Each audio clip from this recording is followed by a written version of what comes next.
Hello, अस्सलाम वालेकुम। Hello, hello, अस्सलाम वालेकुम। आवाज़ आ रही है आप लोगों को? यस। वालेकुम सलाम। जी मैम आ रही है। हाँ, तो लास्ट टाइम जो हम लोगों ने स्टार्ट किया था that was the task 2 and 3।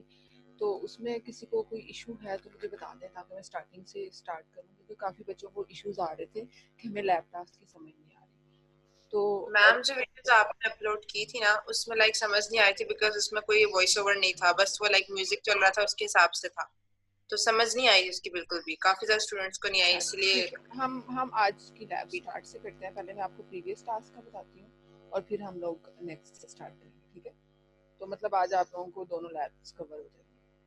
अच्छा, तो स्टार्ट करते हैं। सबसे पहले असेंबली लैंग्वेज होती क्या, हम लोग क्यों पढ़ते हैं, उसकी बेसिक्स क्या हैं, वो तो आप लोगों ने सब कुछ थ्योरी में पढ़ लिया होगा, ठीक है? तो फिर भी मैं आप लोगों को बता देती हूँ कि एक्चुअली लैंग्वेज होती क्या है। There are two type of language, ठीक है? First one is a higher level language and second one is the lower level language, ठीक है? Higher level जो होती है वो मैम आपकी आवाज़ बहुत कम आ रही है। अच्छा, एक सेकेंड। अच्छा, जो हायर लेवल लैंग्वेज होती है वो यूज़र फ्रेंडली ज़्यादा होती है, ठीक है? मतलब कि आपके कह लो कि जो डेवलपर होता है उसके लिए ज़्यादा यूज़फुल होती है, क्योंकि वो एक जैसे अगर आप लोगों ने सी शार्प पढ़ी होगी तो वो एक इंग्लिश के सिंटैक्स की तरह आप लोग उसको लिखते हो। आप लोगों को इतनी ज़्यादा बेसिक कोडिंग भी उसमें करनी पड़ती है, ठीक है? That is called the higher level language, जो कि डेवलपर के लिए या यूज़र के लिए ज़्यादा फिजिबल होती है as compare to the computer, ठीक है? Second one is the lower level language, जो कि कंप्यूटर के लिए ज़्यादा आसान होती है उसको अंडरस्टैंड करना, क्योंकि हमें पता है कि हमारा कंप्यूटर बिट्स की फॉर्म में काम करता है, ठीक है? तो जो असेंबली होती है वो लो लेवल लैंग्वेज होती है, जिसमें आप लोग बहुत बेसिक इंस्ट्रक्शंस लिखते हो। अपनी सी जावा या सी शार्प की तरह आप लोग एक दो लाइन में काम नहीं करवा सकते। नेक्स्ट लेट्स से कि आपने कोई प्रिंट करवाना होता है स्क्रीन पे, आप सिंपल प्रिंट एफ लिखते हो, लेकिन यहाँ पे आप लोगों को ऐसे नहीं करना पड़ता। यहाँ पे आप लोगों को एक एक स्टेप करने के लिए काफ़ी ज़्यादा इंस्ट्रक्शंस को फॉलो करना पड़ता है। तो एक तो इसको हम यूज़ क्यों करते हैं, ताकि हमारी जो इंटरेक्शन है between the hardware and the software उसको हम इजीली अंडरस्टैंड कर सकें, ठीक है? कि कैसे अगर हम सीपीयू से या अपने कीबोर्ड से कोई चीज़ क्लिक करते हैं या हम कोई चीज़ टाइप करते हैं तो हमारी स्क्रीन पे कैसे कंसोल पे डिस्प्ले होती है।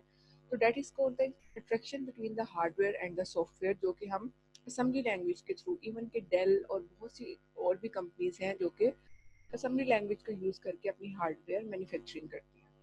दूसरा ये होता है कि असेंबली लैंग्वेज काम करती है रजिस्टर्स पे, ठीक है? रजिस्टर्स क्या होते हैं, आप लोगों ने थ्योरी में पढ़े होंगे। किसी को पता है रजिस्टर्स क्या होते हैं? एनीवन? अच्छा, रजिस्टर्स एक्चुअली फास्ट होते हैं मेमोरी को एक्सेस करने के लिए, इनसाइड द सीपीयू होते हैं। वो हम यूज़ क्यों करते हैं, ताकि हमारी प्रोसेसिंग टाइमिंग क्या हो, कम हो। दूसरा, हमने हमने जो चीज़ पहले जाके रैम से या कैशे से उठानी होती है वो हम डायरेक्टली रजिस्टर से उठा के अपनी सीपीयू की प्रोसेसिंग टाइम को कम करें और चीज़ों को ईजिली एक्सेस करके अपने ऑपरेशन को जल्दी परफॉर्म कर सकें, ठीक है?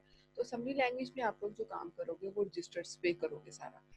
तो आप लोग जब भी कोई बेटा फाइल रन करते हो, आप लोग लेट्स से अगर जावा की फाइल बनाते हो या कोई भी आप कोड लिखते हो, तो पहले एडिटर उसको क्या करता है, असेंबली फाइल में कन्वर्ट करता है, ठीक है? असेंबलर से उसको ऑब्जेक्ट फाइल में कन्वर्ट करते हैं, उसके बाद लिंकर के थ्रू उसको एग्जीक्यूट करते हैं। एग्जीक्यूट करने के बाद आपके सिस्टम को पता चलता है कि अच्छा अब मैंने ये सॉफ्टवेयर रन करना है।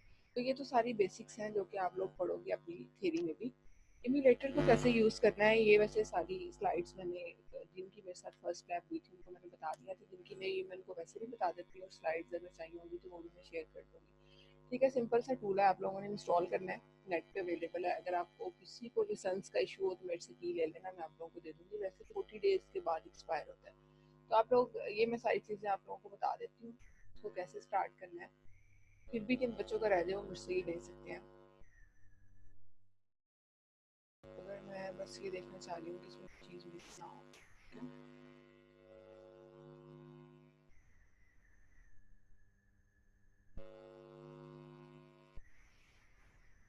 अच्छा, आप लोगों ने इम्यूलेटर जब भी खोलना है, इम्यूलेटर तो सबने इंस्टॉल किया हुआ ना, आप लोग खोल लें तो अच्छी बात होगी ताकि आप लोगों को साथ साथ पता चल जाए। इम्यूलेटर बेटा मैम आपकी आवाज़ अभी भी बहुत कम आ रही है। इम्यूलेटर सबके सिस्टम में है कि नहीं है अभी तक? क्लास में किस किस के पास इम्यूलेटर अभी भी नहीं है? हेलो, अभी आवाज़ आ रही है आप लोगों को? हेलो, जी अब सही आ रही है। आ रही हाँ है आवाज? इसमें मत सही आ रही है। अच्छा, तो इम्यूलेटर बेटा जब आपने खोलना है ना, तो इम्यूलेटर जब आप लोग खोलोगे तो आप लोगों के जो फर्स्ट 2 टास्क थे मैं वो भी खोल ही देती हूँ साथ, ताकि आप लोगों को इतना मसला ना हो। बाकी जो बेसिक इंस्ट्रक्शंस हैं वो अभी आप लोगों को पढ़ा के नेक्स्ट वाला टास्क दूंगी। उसमें आप लोगों की सिंपल सी इंस्ट्रक्शन थी, मूव की, इंक्रीमेंट की, ऐड की, तो वो सारी आप लोगों ने रन करनी थी, ठीक है। तो वो मैं आप लोगों को बता देती हूँ कि वो कैसे करनी है। पहले मैं आप लोगों को इम्यूलेटर का इंट्रोडक्शन दे देती हूँ, जिन बच्चों को अभी भी इम्यूलेटर में मसला है। ये वाला टास्क किस किसने कर लिया था? मेरे ख्याल से मेजोरिटी ऑफ द क्लास ने तो कर लिया होगा ना। मैं अभी आप लोगों को बताती हूँ। अच्छा, इम्यूलेटर में वैसे आप लोग क्या करते हो नॉर्मली अपनी असेंबली लैंग्वेज में आप डायरेक्टली बना के उसमें आप लोग कोड रन करते हो, ठीक है। लेकिन ये जो आपके फर्स्ट 2-3 टास्क थे इसमें आप लोगों ने ऐसा कुछ भी नहीं किया होगा। आप सिंपल इंस्ट्रक्शन लिख के भी रन कर सकते हो, उसमें कोई मसला नहीं है। ये वाला टास्क किस किसने कर लिया था लैब 1 का? आप लोगों को मेरी स्क्रीन शो हो रही है?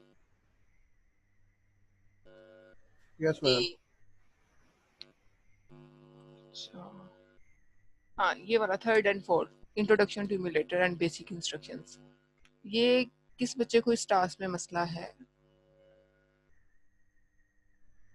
इस टास्क में किसी बच्चे को मसला है कोई? लो मैम एक दफा समझा दें। No ma'am. अच्छा, देखो बच्चे, आप लोग सबसे पहले क्या करोगे, कोई भी जब आप लोगों ने कोड लिखना है असेंबली में, ठीक है, तो आप उसको कुछ डायरेक्टरीज में डिवाइड करते हो, ठीक है। रजिस्टर्स क्या होते हैं वो मैं आप लोगों को बाद में बताती हूँ, पहले हमने इसमें कोड लिखना कैसे है मैं आप लोगों को वो वाली चीज़ समझा देती हूँ। तो आप लोग ने बेटा जब भी इसमें कोड लिखना है तो आप लोग उसको कुछ कुछ पार्ट्स में डिवाइड करके ना लिखते हो, ठीक है। सबसे पहले हमारा आता है डॉट।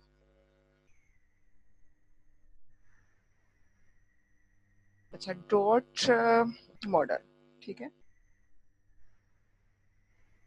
डॉट मॉडल क्या करता है, ये मॉडल डायरेक्टिव को डिफाइन करता है कि आप जो कोड लिखोगे उसका साइज कितना आपने डिफाइन करना है, ठीक है। उसके लिए आपने मेमोरी कितनी रखनी है, ये आपकी अपनी चॉइस होती है। स्मॉल रखनी है, मीडियम रखनी है, लार्ज रखनी है कि कॉम्पैक्ट रखनी है।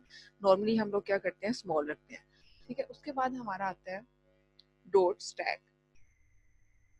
स्टैक क्या करता है कि ये एक्चुअली प्रोसेसर यूज करता है कि जो भी फंक्शंस रन हो रहे हैं उसको हमने स्टैक डाटा स्ट्रक्चर होता है जो हम यूज करते हैं प्रोसेसर्स को, प्रोसेसर यूज करता है फंक्शन कॉलिंग के टाइम पे, ठीक है। कौन सा फंक्शन किस टाइम पे कॉल, इसके लिए हम स्टैक डायरेक्टरी भी डिफाइन करते हैं स्टोरेज के लिए स्टैक की, तो उसका भी आप साइज खुद से डिफाइन कर सकते हो। तो नॉर्मली जब हम इस कोर्स में कोडिंग करेंगे वो हम लोग अपनी मर्जी से 100 हेक्सा ही स्पेसिफाई करते हैं, ठीक है। नेक्स्ट पार्ट आता है डॉट डाटा। डॉट डाटा में बेटा जैसे आप लोग सी में वेरिएबल डिफाइन करते हो या किसी और क्लास में वेरिएबल्स डिफाइन करते हो, इसमें भी आप लोग वेरिएबल डिफाइन करोगे, ठीक है। तो वो आप लोग डॉट डाटा के सेक्शन में डिफाइन करते हो। उसके बाद कोड सेक्शन, डॉट कोड, ठीक है। जब ये सेक्शन स्टार्ट होता है तो इस सेक्शन के अंदर आप लोग प्रोसीजर्स पे काम करते हो। प्रोसीजर्स और वो क्या होते हैं वो हम लोग बाद में पढ़ेंगे, लेकिन अभी आपने जब भी कोड लिखना है आपने एक मेन प्रोसीजर बनाना है, ठीक है, जिसको PROC से हम लिखते हैं, ठीक है। इसको बोलते हैं मेन प्रोसीजर। उसको बाद आपने इसको एंड करना है, जिसको हम बोलेंगे मेन एंड प्रोसीजर्स या एंड पी, ठीक है। उसके बाद आप अपने एंड एंड करोगे मेन को। ये आपके प्रोग्राम का स्ट्रक्चर होगा जब भी आप लोगों ने असेंबली में कोड लिखना है, ठीक है। First one is the model. Model आपका क्या करता है, मॉडल डायरेक्टिव को डिफाइन करता है जिसमें आप स्पेसिफाई करते हो कि मैं जो कोड लिख रहा हूँ या लिख रही हूँ उसकी मेरी मेमोरी में स्पेस कितनी मैंने उसको देनी है, ठीक है। अगर तो वो छोटा है तो 10 ले लो, स्मॉल ले लो, मीडियम ले लो, कॉम्पैक्ट, लार्ज, वो आप अपने लिहाज से चूज करते हो, ठीक है। Second one is the stack. Stack में आप लोग क्या करते हो, स्टैक डायरेक्टिव होता है जो प्रोसेसर यूज करता है जब फंक्शन कॉलिंग होती है, तो मैंने किस फंक्शन को किस टाइम पे कॉल करना है उसके लिए कोई डाटा स्ट्रक्चर भी चाहिए होती है, ठीक है। दूसरी लैंग्वेज में आप लोगों ने अगर नेक्स्ट लाइन पे भी जाना है तो बैकस्लैश एन यूज करते हो, लेकिन असेंबली में हर चीज को बहुत डिटेल से आप लोग देख के उसकी इंस्ट्रक्शन लिख के रन करोगे, ठीक है। इसमें वो भी हम डिफाइन करते हैं। उसके बाद डाटा, डाटा सेक्शन क्या करता है डॉट डाटा का, इसमें आपने वेरिएबल्स डिफाइन करने हैं। वो हम कैसे करते हैं वो भी मैं आप लोगों को अभी बताऊंगी। इसके बाद वेरिएबल्स डिफाइन करने के लिए आप लोगों ने, ये कौन बच्चा ऐसी हरकतें कर रहा है कि मेरी स्क्रीन के ऊपर लिखने की कुछ कोशिश कर रहा है? बेटा अगर आपने नहीं पढ़ना आप लोग लीव करके जा सकते हो, ऐसी हरकतें नहीं करें प्लीज। अच्छा, तो जो डाटा सेक्शन होता है उसमें आप लोग वेरिएबल्स डिफाइन करते हो, उसके बाद कोड सेक्शन आता है। कोड एक्चुअली वो सेक्शन होता है जिसमें आप लोग कोडिंग करना स्टार्ट करते हो, ठीक है।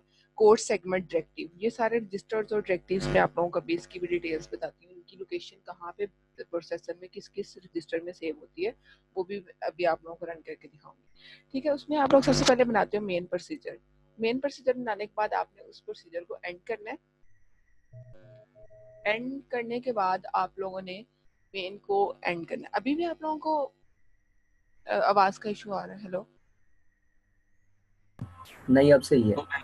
हाँ, तो जिसको मसला है उसको मैं रिकॉर्डिंग बाद में भेज दूंगी। वैसे जो सुनना चाह रहे हैं प्लीज वो सुन लें, क्योंकि काफी बच्चों को बेसिक्स ही नहीं पता थी। तो उसके बाद आप लोगों ने लेट्स से ये जो था फर्स्ट वन, इसमें अगर फर्स्ट इंस्ट्रक्शन थी मूव ax, b, इससे पहले मैं आप लोगों को बेसिक इंस्ट्रक्शंस और बेसिक्स पढ़ा देती हूँ, ताकि उसके बाद हम एक दफ़ा ही स्टार्ट कर दे कोडिंग की तरफ, ठीक है। तो आप लोगों ने बेटा जब भी स्टार्ट करना है, सिंटेक्स होता है हर लैंग्वेज का, तो इसी तरह असम्बली का भी कोई सिंटेक्स होगा उसको लिखने का। ये बेसिकली कीवर्ड बेस्ड लैंग्वेज है, ठीक है, जिसमें move, add, subtract, increment, decrement, इस तरह के आप कीवर्ड्स लिखते हो, जिसके थ्रू आप अपनी कोडिंग करते हो रजिस्टर्स में, ठीक है। तो आपने जो भी चीज़ सेव करनी होती है वो बैकएंड पे जाके प्रोसेसर में रजिस्टर्स के अंदर सेव करते हैं। क्यों करते हैं? ताकि हमारी प्रोसेसिंग टाइम कम हो, और ये सारी चीज़ें साथ साथ हम लोग डिटेल डिस्कस करेंगे। अच्छा, इसमें सिंटेक्स होता कैसे है? सिंटेक्स के लिए आपने नेम लिखना है, उसके बाद ऑपरेशन और ऑपरेंड। ऑपरेंड क्या होते हैं बेटा? लेट्स से आपने लिखा हुआ है 2। अच्छा, नॉर्मली हम इसमें इस तरह यूज़ नहीं करते, मैं वैसे आपको बताने के लिए बता रही हूँ। 2+2, ठीक है। इसमें जो 2 and 2 है that is called your operand, ठीक है। और जो प्लस का साइन है ये आपने इसके ऊपर क्या लगाया होता है? ऑपरेशन लगाया होता है, ठीक है। तो असेंबली लैंग्वेज में आप लोग पहले ऑपरेशन लिखते हो, जिसको मैंने आपको बताया कीवर्ड जिसे हम बोलते हैं मूव, ऐड, सब्ट्रैक्ट, ठीक है। अगर आपने किसी दो चीज़ों को मूव करवाना है, किसी दो ऑपरेंड को मूव करवाना है, तो आप यहाँ पे मूव ऑपरेशन लिखोगे, ठीक है। तो उससे क्या होता है? उनकी वैल्यूज मूव होती हैं। वो भी मैं आपको भी पढ़ा के आगे इम्प्लीमेंट करके दिखाऊंगी। सारे बच्चे अपना एमुलेटर खोल के रखें प्लीज। उसके बाद आता है हमारे पास नेम एंड कमेंट, ठीक है। कमेंट ऑप्शनल होते हैं, हमें पता है कि डेवलपर की चॉइस होती है कि उसने कमेंट्स ऐड करने हैं कि नहीं। स्क्रीन विजिबल नहीं है किसी को? हेलो, जी मैम। स्क्रीन विजिबल नजर है मैम। अच्छा बेटा, रिकॉर्ड में किया हुआ है, मैं आप लोगों को दे दूंगी, कोई इशू नहीं है। जिसको मसला है वो मैं इसको रिकॉर्डिंग भी सेंड कर दूंगी। अच्छा, उसके बाद आता है कि हमने लिखना कैसे है। अच्छा, ये जो लेबल है ये हमने लिखते हैं नॉर्मली। ये जो आपको हेयर नजर आ रहा है इसको हमने लिखते हैं। लेट्स से हमारी फर्स्ट इंस्ट्रक्शन है मूव ax, काउंट, ठीक है। तो जो ax है ये रजिस्टर है, और काउंट आपका क्या है? ये वेरिएबल, ठीक है। तो हम इसको क्या इंस्ट्रक्शन दे रहे हैं कि काउंट जो वेरिएबल में जो भी वैल्यू है उसको रजिस्टर में मूव करवा दो, ठीक है। मूव इंस्ट्रक्शन ये करती है कि first one is your source and second one is your destination, ठीक है। तो डेस्टिनेशन में हमेशा आपकी कोई मेमोरी लोकेशन होती है या कोई रजिस्टर होते हैं। हाँ, ये किसी ने कुछ राइट किया और मुझे नहीं पता ये रिमूव कैसे होगा। मैम आप कर सकती हैं रिमूव। हाँ, मैं वही मैम किसी आप को कर सकती हैं रिमूव। आप कहाँ से किसी को आपके पास कोई ऑप्शन होगी पर वो उससे कर सकते हैं। मैम आप व्यू ऑप्शंस में जाके एनोटेट में जाके इरेजर से कर सकती हैं। कहाँ पे? Sorry, view ma'am option. बिल्कुल टॉप के ऊपर ना, जहाँ पे लिखा हुआ है ना कि यू आर व्यूइंग, वहाँ पे व्यू ऑप्शन।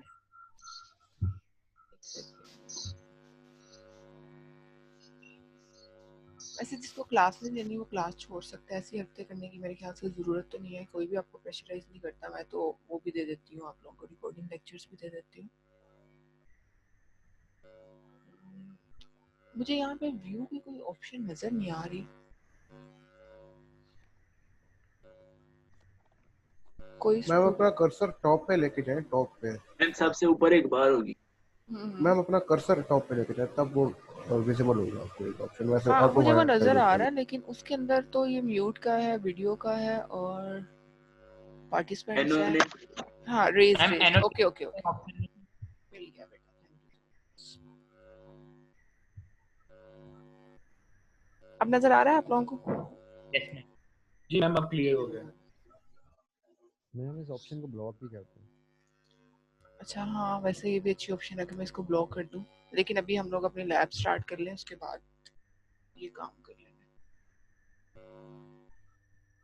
मैम ये हमारी फर्स्ट लैब है ना, इससे पहले मैंने मैम ज्वाइन नहीं किया हुआ था, तो मैं इसलिए हाँ, पूछ ये रहा हूँ वैसे आपको मैं टाइम बेसिक्स ही बता रही हूँ, आप लोग फर्स्ट ही समझ लें। फर्स्ट 2 लैब्स हम इसमें कवर कर लेते हैं, ठीक है। बेसिक्स भी हो जाएंगी, मैं टास्क बता दूंगी, 5-10 मिनट का टास्क है वो आप लोग करके हाँ, जिसने गूगल क्लासरूम नहीं ज्वाइन किया प्लीज उसको ज्वाइन कर ले, क्योंकि मैं टास्क इसके बाद वहीं पे अपलोड करूंगी दोनों। तो वो उसकी डेडलाइन मैं नेक्स्ट जी क्लास मैम तक ठीक है। रखूंगी, क्योंकि ये मेरे ख्याल से मैम मेरी तरफ से पहली होगी, क्योंकि बच्चों को समझ नहीं आई तो मैम फायदा टास्क मैम मैम जो नहीं। जी जी, मैम इसमें अपलोड करते हैं। गूगल क्लासरूम में मैं अपलोड करूंगी आप लोगों की। मैं फर्स्ट इसकी सबमिशन की टाइम में आपको दूंगी,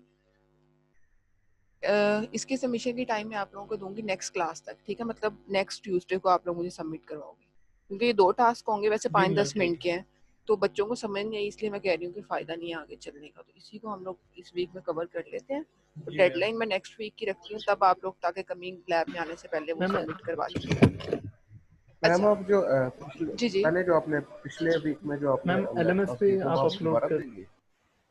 हाँ वही दोबारा होंगे, जिसने किया होगा यस वही मैम सबमिट। एलएमएस पे अपलोड कर दें। नहीं बेटा, मैं गूगल क्लासरूम यूज करूंगी, क्योंकि बहुत सारे स्टूडेंट्स के चलो क्लैश ठीक भी है। हैं, और वहाँ पे सबमिशन का मुझे नहीं समझ आता, वो बार बार आप लोगों की साइट को कोई इशू चल रहा है, शायद बहुत सारे टीचर यूज कर रहे हैं, रीलोड होती रहती है। तो गूगल क्लासरूम बहुत आसान है, सिर्फ ज्वाइन कर लो, जो भी मैं टास्क दूंगी उसको सबमिट करवा देना, डेडलाइन गिवन होगी। तो फर्स्ट 2 टास्क की ये जो मैं अभी दूंगी आप लोगों को, वो जिन्होंने नहीं ज्वाइन किया काइंडली कर लें, अटेंडेंस मैं वहीं पे मार्क करूंगी, जो सबमिट करवा देगा उसकी अटेंडेंस है, जो नहीं करवाएगा उसकी अटेंडेंस। प्लीज चीटिंग ना करना। अच्छा, तो हम लोग मैम पहले, जी जी, आपने कोड नहीं भेजा हुआ क्या नाम है गूगल क्लास का? मैंने मेल किया है सबको। आप लोगों का कौन सा सेक्शन है? V3, V3 है ना? भेजा फाइव हुआ है। मैम, आपने भेजा हुआ कोड। अच्छा, जिनको कोड नहीं मिला वो V3 बेटा अपने कोड अभी देख लें, नोट कर लें कहीं पे। ये नजर आ रहा है आप लोगों को कोड? ठीक है मैम। ये एक नोट कर लो, ठीक है?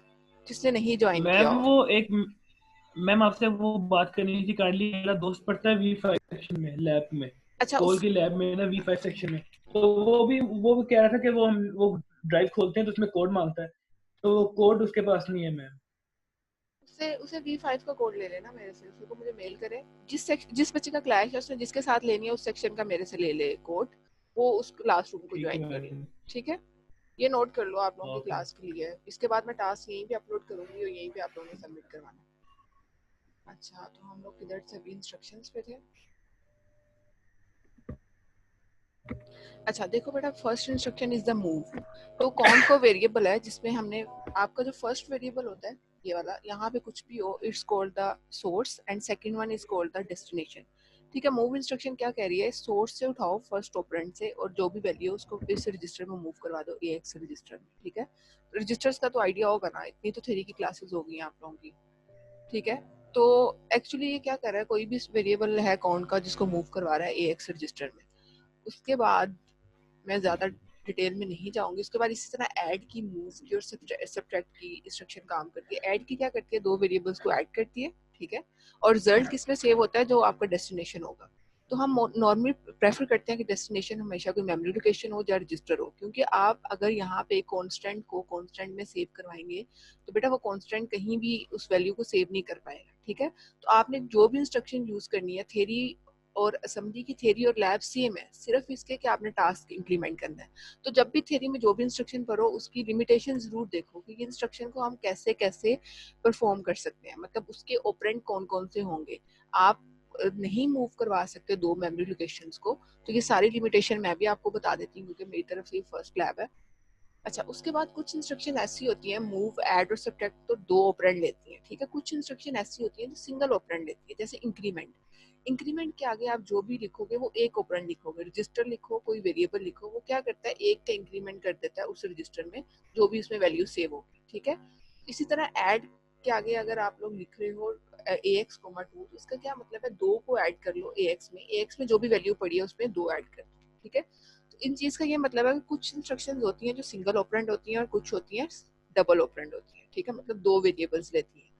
ऑपरेंड क्या होते हैं वो मैंने आप लोगों को बता दिया। कमेंट्स ऑप्शनल होते हैं, नॉर्मली हम लोग बिल्कुल यूज नहीं करते, लेकिन यूज करना अच्छी प्रैक्टिस होती है। अच्छा, जब भी आप असेंबली में डाटा देते हो तो वो आप बाइनरी में भी दे सकते हो, डेसिमल में भी दे सकते हो, हेक्सा में भी दे सकते हो और कैरेक्टर्स की फॉर्म में भी दे सकते हो, ठीक है? लेकिन बेटा जब भी आपने वैल्यू देनी है, अगर आप चाह रहे हो कि अगर मैं A दे रहा हूँ तो मुझे A ही डिस्प्ले हो स्क्रीन पे, तो आपने A को इन्वर्टेड कोमा में देना है, ठीक है? तो अगर आपने नहीं इन्वर्टेड कोमा में देना तो उसकी एग्जैक्ट आस्क की वैल्यू पास करो, ठीक है, डाटा रजिस्टर में उसको स्क्रीन पे वही वैल्यू डिस्प्ले करवाने के लिए। अगर आप लोग वो नहीं पास करोगे तो आप लोग अगर 2 लिखते हो तो 2 के अगेंस्ट आज की टेबल में जो भी वैल्यू आ रही होगी वो स्क्रीन पे उसको डिस्प्ले करेगा।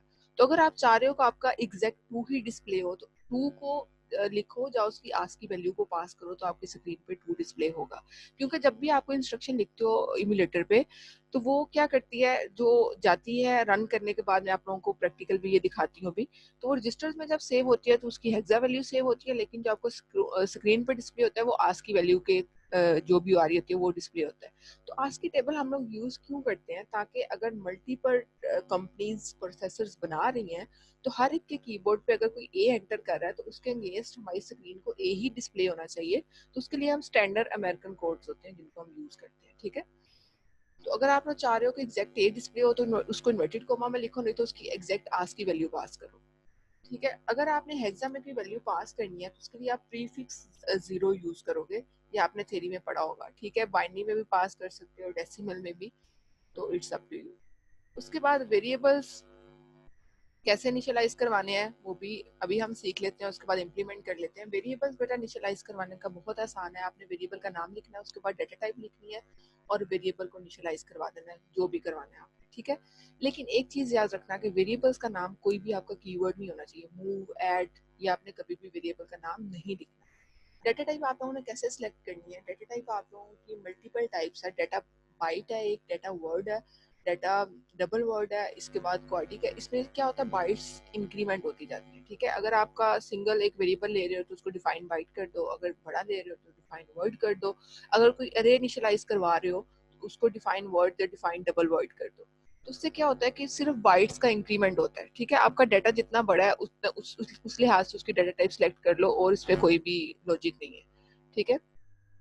अगर आप लोग अरे इनिशियलाइज करवा रहे हो, उसको डिफाइन बाइट किया है, हमें पता है कि बाइट क्या होता है, एक 8 बिट का होता है वेरिएबल, ठीक है, जिसमें एक एक बाइट का इंक्रीमेंट होता है, तो उसके एड्रेस में डिफरेंस होगा। नेक्स्ट पे अगर 10 पड़ा हुआ है किसी एड्रेस 0200 हेक्सा पे पड़ा है, एक का इंक्रीमेंट होके अगले का एड्रेस एक एक बाइट इंक्रीमेंट हो गई, इस तरह एड्रेस को हम लोग करते हैं। ये सारी थ्योरी की चीजें हैं, मैं ऐसा लैब में कुछ भी नहीं कराऊंगी, ठीक है। इसी तरह सिर्फ डाटा टाइप्स को क्लियर करने के लिए मैं बता रही हूँ, अगर आप डिफाइन वर्ड करते हो तो 2-2 बाइट्स का इंक्रीमेंट हो रहा है, देखो एड्रेस में 2-2 बाइट्स का इंक्रीमेंट होगा, और हर उसका अरे का जो होता है इंडेक्स के लिहाज से हम वैल्यूज को आइडेंटिफाई करते हैं। तो ये नॉर्मली थ्योरी में क्वेश्चन पूछे जाते हैं कि इसका एड्रेस के लिहाज से बताओ फलां एलिमेंट किस एड्रेस पे होगा, ये सब कुछ। तो वो आपने डाटा टाइप को देखना है, अगर डिफाइन बाइट होता है तो एक एक बाइट का इंक्रीमेंट होता है, वर्ड होता है तो 2-2 बाइट का इंक्रीमेंट होता है, ठीक है। और अरे को इनिशियलाइज करवाना बहुत आसान है, सिर्फ कॉमास को सेपरेट कर करके अरे को इनिशियलाइज करवाओ। स्ट्रिंग में थोड़ा सा डिफरेंस होता है, वो भी मैं आपको बता देती हूँ। इसी तरह आप कोई लेटर भी इनिशियलाइज करवा सकते हो। अच्छा, स्ट्रिंग में क्या डिफरेंस होता है, स्ट्रिंग में बेटा आपने इसको टर्मिनेट करना होता है, ठीक है। डॉलर साइन लगा के ना आपने उस स्ट्रिंग को टर्मिनेट करना है, ताकि जब आप डाटा जो भी आपने वेरिएबल डाटा सेक्शन में डिफाइन किए होंगे उसको जब आप कोड सेक्शन में लोड करोगे तो स्ट्रिंग को प्रिंट करवाने के लिए, प्रिंट करवाने की भी इंस्ट्रक्शंस मैं भी बताती हूँ, तो उसको बताने के लिए कि मेरी स्ट्रिंग कहाँ पे एंड हो रही है, जब भी कोई स्ट्रिंग लिखनी है उसको डॉलर साइन से टर्मिनेट आपने जरूर करना है, ठीक है। इसके बाद और इसमें अगर आपने कोई कांस्टेंट वेरिएबल डिक्लेयर करवाना है, मोस्ट ऑफ द टाइम हमें कांस्टेंट वेरिएबल डिक्लेयर करवाने पड़ते हैं, तो उसके लिए एक स्पेसिफिक वर्ड होता है EQU, ठीक है। तो ये स्पेसिफिक करवा दें तो वो कांस्टेंट वर्ड डिक्लेयर हो जाता है, उसको आप कहीं भी यूज कर सकते हैं। इसको हम क्यों कांस्टेंट डिक्लेयर करवाते हैं, ताकि वो किसी रजिस्टर में कोई स्पेस ऑक्यूपाई ना करे, ठीक है। अगर आपने कोई अनइनिशियलाइज वेरिएबल डिक्लेयर करवाना है तो वेरिएबल आगे डाटा टाइप आगे क्वेश्चन मार्क लगा दो तो वो अनइनिशियलाइज हो जाएगा, उसको कहीं पे भी बाद में आप यूज कर सकते हो, ठीक है। अच्छा, पहली इंस्ट्रक्शन आती है मूव की। मूव क्या करती है, ट्रांसफर करती है data between the register and memory location, ठीक है। और इसकी कुछ लिमिटेशन होती है, वो भी हम आगे देखते हैं। अब देखो उन्होंने क्या किया, वही move destination comma source, source में जो भी वैल्यू होगी वो डेस्टिनेशन में मूव हो जाएगी, ठीक है। अब लेट्स से वर्ड 1 से हमने AX में मूव करवाना है, वर्ड 1 में क्या था 0006, तो वो उसमें मूव हो जाएगा, AX में जाके सेव हो जाएगा, ठीक है। ये और आफ्टर में जाके आप लोग देख सकते हो, वर्ड 1 में जो वैल्यू थी वो AX में जाके सेव होगी। ये क्लियर हुआ है मूव इंस्ट्रक्शंस क्या करती हैं। अच्छा, इसमें जो आपकी लिमिटेशन है, जी थैंक यू, इसमें जो लिमिटेशन है बेटा वो ये है कि आप मेमोरी टू मेमोरी मूव नहीं करवा सकते, ठीक है। दोनों ऑपरेंड मेमोरी कभी भी आप नहीं लेंगे, एक रजिस्टर लेंगे एक कांस्टेंट लेंगे, ये सारी लिमिटेशन आप थ्योरी में आई होप सो पढ़ रहे हो कि नहीं पढ़ रहे? हेलो जी मैम पढ़ रहे हैं। हाँ तो बेटा पढ़ लिए। हाँ इन चीज़ों को ध्यान रखना कि हमने ऑपरेंड की लिमिटेशन किसी भी चीज़ की लिमिटेशन क्या है, ठीक है?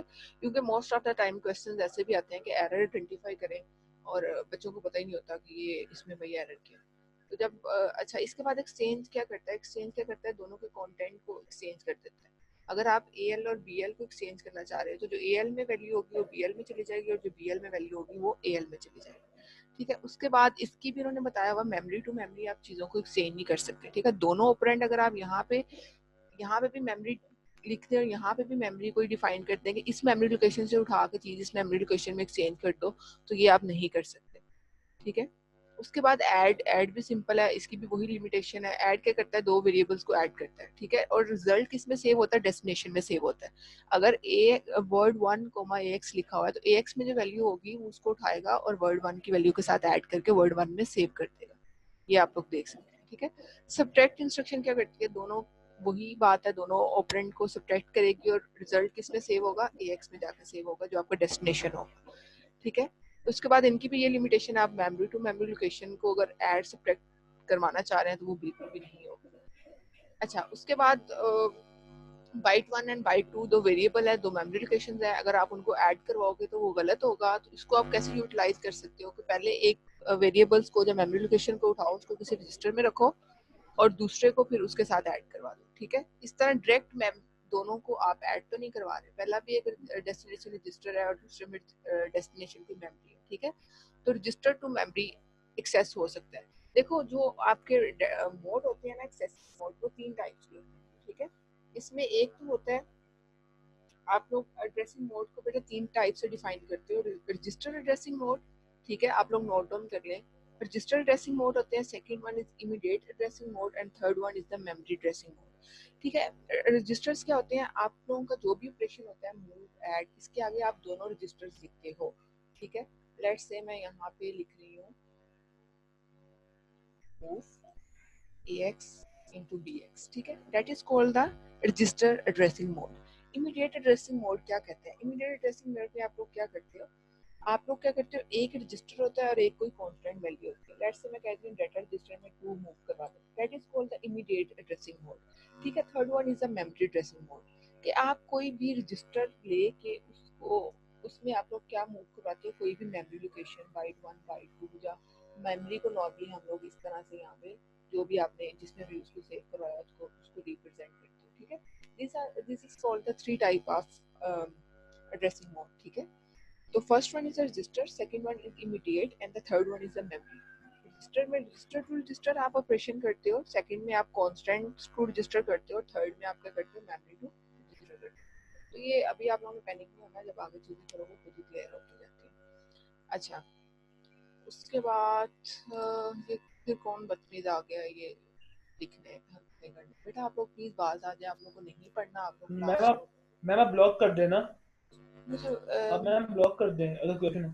मैं ना टाइम नहीं वेस्ट करना चाह रही थी बच्चों का, मैं ब्लॉक की ऑप्शन ढूंढते हुए यहाँ पे मुझे तो आई थिंक सो वो ऑप्शन भी भूल गया है, कहाँ से हमने ये किया था ये। अच्छा बेटा प्लीज आप जो भी है ना, किसी को पता है ये ब्लॉक की ऑप्शन कहाँ पे है ताकि मैं भी ब्लॉक ही कर दूँ।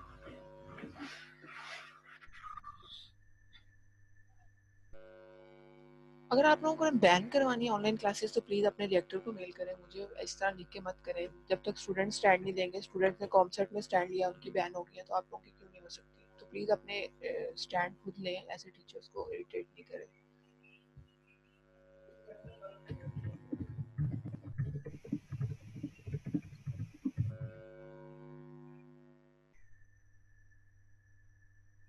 अच्छा किसी को पता है बेटा ये ऑप्शन किधर है ब्लॉक की? मैं ब्लॉक करके स्टार्ट करवाती हूँ ताकि